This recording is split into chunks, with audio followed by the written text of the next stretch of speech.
Hello friends, நம்ம இன்றைக்கி இதை பற்றி பார்க்க போகிறோம். மல்லி ஒரு எபிசோடில் என்ன இன்ட்ரெஸ்டிங்கான சுவாரஸ்யமான விஷயம் நடக்க போதாங்க பார்க்க போகிறோம். வாங்க வீடியோக்குள்ளே போயிடலாம். இந்த ராஜேஸ்வரி பார்த்தீங்கன்னா நம்மளுடைய மல்லி காலையிலே குளித்து முடிச்சுட்டு வீட்டுக்குள்ளே சாம்பிராணி பூ போடுறாங்க.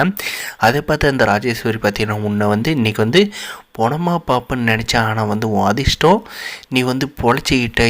ஆனால் இந்த வாட்டி மிஸ் ஆகிட்ட.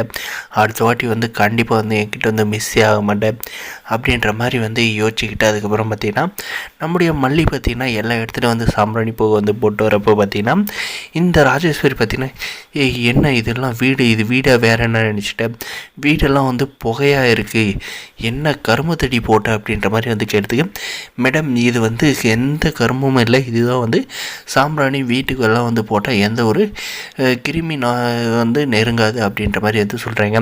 நீயே இவ்வளோ பெரிய கிருமி எங்கள் வீட்டில் இருக்க, இதுக்கு மேலே எது வந்தால் எங்களுக்கு என்ன அப்படின்ற மாதிரி ராஜேஸ்வரி சொல்லிவிட்டு நம்முடைய மல்லிக்கிட்ட இருந்து பார்த்திங்கன்னா அந்த சாம்பிராணி அந்த இதை அப்படியே தூக்கி தள்ளி விட்டுறாங்க நெருப்போட.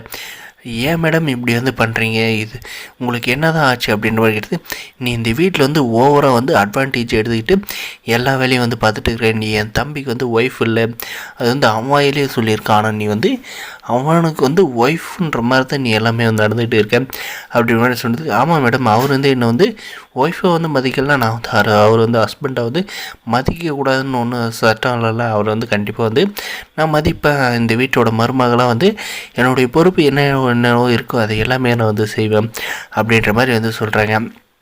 உனக்கு இருக்கடி கூலிய சீக்கிரமே உனக்கு ஒரு முடிவு கட்டாக விடுறதில்ல அப்படின்ற மாதிரி சொல்கிறாங்க. அதுக்கப்புறம் பார்த்திங்கன்னா நீங்கள் தான் நைட்டு என் ரூமில் ஏசியை அதிகப்படுத்திட்டு வெளியே லாக் பண்ணிட்டு போனது. இந்த விஷயத்தையே நான் உங்களை போலீஸ்க்கு கால் பண்ணி சொன்னான்னா நீங்கள் என்னை குடும்பப்படுத்துறீங்கன்னா உங்களை முட்டி தட்டி லாடம் கட்டிடுவாங்க. ஆனால் நான் ஏதோ போட்டுன்னு ஏதோ விஜய்க்கு அக்கான்றதுனால விட்டுட்டு இருக்கேன். இதே வேறு யாராவது பண்ணியிருந்தால் கண்டிப்பாக இந்நேரம் அவங்கள போலீஸில் பிடிச்சி கொடுத்து களி தீங்க வைக்காத நான் விட்டே இருக்க மாட்டேன். ஏதோ நான் பொழைச்சி போயிட்டு தான் நீங்கள் நினைக்க தேவையில்லை. நான் பொழைச்சதுனால நீங்கள் பொழைச்சிட்டீங்க அப்படின்றத தெரிஞ்சுக்கோங்க அப்படின்ற மாதிரி சொல்கிறாங்க. இவன் என்ன நம்மளும் இந்த மிரட்டா இவ்வளோ நம்ம எதுவுமே பண்ண முடியாது போயிடுவோம் அப்படின்ற மாதிரி இந்த ராஜேஸ்வரி யோசிக்கிற அளவுக்கு நம்மளுடைய மல்லியோட செய்கை அப்படி இருந்துச்சுன்னு தாங்க சொல்ல முடியும். வரப்போகிற எபிசோடில் இதெல்லாம் தான் நடக்க போகுது. இந்த வீடியோ பிடிச்சிருந்தா லைக் பண்ணி மறக்காத நம்ம சேனலை சப்ஸ்கிரைப் பண்ணலாம். மறக்காத சப்ஸ்கிரைப் பண்ணி அந்த பெல் ஐக்கனை ஆனில் போட்டுக்கலாம். கண்டிப்பாக ஆனில் போட்டு வச்சுக்கோங்க. அப்போ தான் நம்ம ஒரு வீடியோவுமே உங்களுக்கு நோட்டிஃபிகேஷனாக காட்டுங்க.